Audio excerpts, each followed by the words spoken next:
Praise the lord. ప్రభువైన యేసుక్రీస్తు వారి పరిశుద్ధ నామములో మీ అందరికీ నా హృదయపూర్వక వందనాలు తెలియజేస్తున్నాను.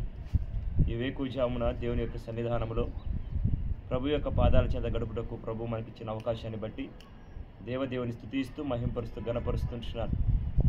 దేవుని యొక్క మాటలు వినడానికి మనం సిద్ధపడదాం.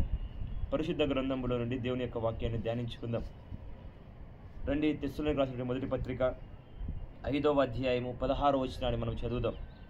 ప్రతి విషయమునందును కృతజ్ఞతాస్తుతులు చెల్లించుడి, ఇలాగు చేయుట యేసుక్రీస్తునందు మీ విషయములో దేవుని చిత్తము. అవునండి, బైబిల్ గ్రంథములో దేవుని యొక్క చిత్తం మన పట్ల ఏమైందో కొన్ని విషయాలను యేసుప్రభుల వారు బయలుపరచడం జరిగింది. దేవుని యొక్క ఆత్మ ద్వారా దేవుడు బయలుపరచడం జరిగింది.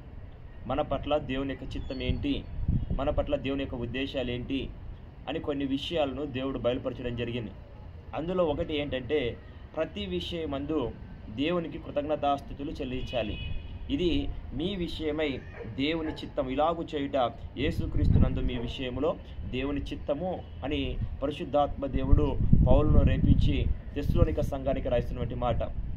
దేవునికి కృతజ్ఞతాస్తుతులు చెల్లించడము అన్నది మన జీవితంలో అత్యంత ప్రాముఖ్యమైనటువంటి విషయం. యేసుప్రభుల వారు కుష్ఠరోగులను స్వస్థపరిచిన తర్వాత వారిలో ఒకడు వెనక్కి వచ్చాడు. అప్పుడు యేసుప్రభుల వారు ఆ కుష్ఠరోగితో అన్నమాట ఏంటంటే, స్వస్థపరచబడిన వారు 10 మంది అయితే ఆ మిగతా 9 ఏరి అని అన్నాడు. 10 మంది స్వస్థపరచబడ్డారు కదా, ఒకరే వెనక్కి వచ్చారు, మిగతా 9 మంది వెనక్కి రాలేదు. ఆ ఒక్కడే కృతజ్ఞతాపూర్వకంగా యేసుప్రభుల వారి దగ్గరకు వచ్చాడు. నా ప్రేమైనటువంటి వారులారా, ఈ ఉదయకాలం మీకు చెప్పే మాట ఏంటంటే, మన జీవితాల్లో దేవుని యొక్క మేలును మనం పొందుకున్నప్పుడు దేవునికి మనం స్తుతులు చెల్లించాలి.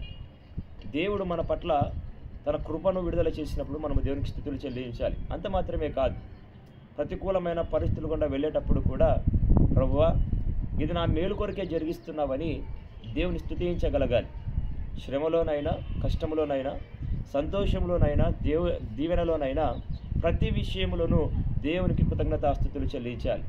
ఆ మాట పౌలు గారు బహు స్పష్టంగా రాస్తూ, ప్రతి విషయమందు దేవునికి కృతజ్ఞతాస్తుతులు చెల్లించాలి, ఇలాగు చేయుట యేసుక్రీస్తునందు మీ ఎడల దేవుని యొక్క చిత్తము అంటున్నాడు. ప్రతి విషయము అన్నప్పుడు ఎవ్రీ సిచ్యువేషన్. ఈ ఉదయకాలమున ఏ ఆలోచనతో నువ్వు లేసావో నాకు తెలియదు, కానీ లేచిన నీవు కృతజ్ఞతాస్తుతులు చెల్లిస్తూ దేవుని ఈ దినాన్ని ప్రారంభించు. ఈ దినము ఏ పని కొరకు వెళ్తున్నావో ఆ పనిని బట్టి దేవుని స్తుతిస్తూ నీవు ఆ పనికి వెళ్ళు. ఈరోజు వేటి కొరకు నువ్వు ఎదురు చూస్తున్నావో అవి పొందుకునేలాగున్న దేవుని స్తుతించు.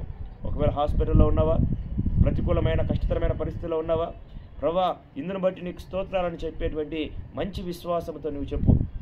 అవును ప్రేమేటువంటి వారులారా, ఆర్థిక భారాలతో ఈరోజు కట్టలేనటువంటి ఆర్థిక భారముతో నువ్వు ఒకవేళ ఈ ఉదయకాలాన్ని ప్రారంభిస్తూ ఉంటే ఈ స్థితిని బట్టి దేవుని స్తుతించు. ప్రభు ఏదో మేలు ఇందులో నీ కొరకు సిద్ధపరిచి ఉన్నాడు, ఏదో ఆశీర్వాదం నీ కొరకు సిద్ధపరిచి ఉన్నాడు. మేలు జరుగుటకై సమస్తమును ప్రభువు జరిగించే అక్రమములో కొన్నిసార్లు ఇబ్బందికరమైన పరిస్థితులు బహుశా మనం వెళ్ళొచ్చు, అందులోనే మన ఆశీర్వాదం దాగి ఉంటుంది. చెరసాలలోనికి యోసేపు వెళ్ళినప్పుడే రాజ్యాధికారము యోసేపు వశమైంది. యోసేపు ఒకవేళ చెరసాలలోనికి వెళ్ళక పోతిఫర్ ఇంటిలోనే ఉంటే పోతిఫర్ ఇంటిలో మాత్రమే అక్కడికే ఆగిపోయేది యోసేపు యొక్క జీవితం.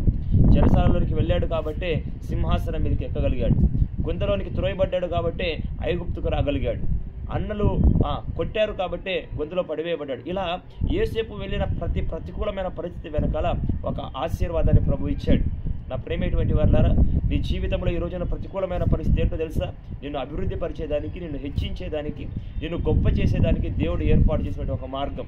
కాబట్టి ఈరోజు ఏ అనిశ్చిత గుండా నువ్వు వెళ్తున్నా, ఏ ప్రతికూలత గుండా నువ్వు వెళ్తున్నా, ఏ అంధకారం గుండా నువ్వు వెళ్తున్నా, గుర్తుపెట్టుకో, అందులో ప్రభు నిన్ను హెచ్చించబోతున్నాడు, అందులో ప్రభు నిన్ను బలపరచబోతున్నాడు. అందును బట్టి నువ్వు దేవునికి కృతజ్ఞతాస్తుతులు చెల్లించు. ఒకవేళ దేవుడు నిన్ను దీవించాడా, విడిపించాడా, స్వస్థతనిచ్చాడా, రక్షణనిచ్చాడా, మేలు జరిగించాడా, ఆరోగ్యాన్ని నెమ్మదిని అనుగ్రహించాడా, పిల్లపాపలతో నువ్వు సుఖంగా ఉన్నావా, అందును బట్టి ప్రభువుని స్తుతించు. నీవున్న క్షేమస్థితిలోనైనా, క్షేమస్థితిలోనైనా, నీవున్న స్వేచ్ఛలోనైనా, సంఖ్యల మధ్యనైనా, నీవున్న అనారోగ్యంలోనైనా, రోగంలోనైనా, నీవున్న ప్రతికూలతలోనైనా, అనుకూలతలోనైనా దేవుని స్తుతించడం మనం నేర్చుకోవాలి. ఆ రీతిగా స్తుతించుట, కృతజ్ఞతాస్తుతులు చెల్లించుట దేవుని యొక్క చిత్తం. అలాగున దేవుని చిత్తము చేయువాడు నిరంతరము నిలుచును అని దేవుని వాక్యం సెలవిస్తుంది. కాబట్టి ఈ యొక్క ఉదయకాలాన దేవుని యొక్క చిత్తాన్ని మనం జరిగిద్దాం. అలా దేవుని చిత్తాన్ని జరిగిస్తూ దేవుని స్తుతిద్దాం. ఆ రీతిగా దేవుని యొక్క దీవెనలు సంపూర్ణంగా మనం అనుభవిద్దాం. ఇట్టి కృపాదేవత దేవుడు మనకు దయచేయును గాక. God bless you all.